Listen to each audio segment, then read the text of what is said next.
RPTV news Bangla.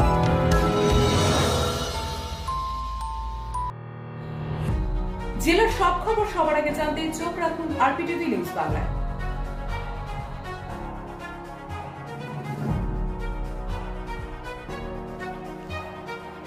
শুক্রবার বিকেলে Serampore rail লাইনের পাশ থেকে উদ্ধার হলো কয়েকটি তাজা বোমা। গোপন সূত্রে খবর পেয়ে ঘটনাস্থলে আসে শ্রীরামপুর থানার পুলিশ এবং বোম স্কোয়াডের লোকজন।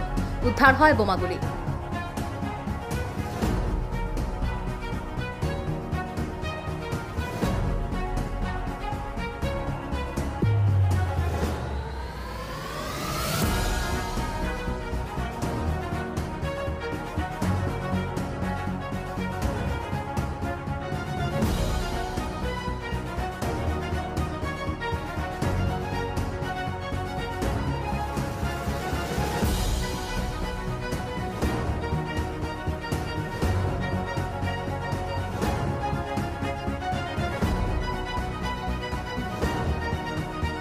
Bureau report, RPTV news Bangla.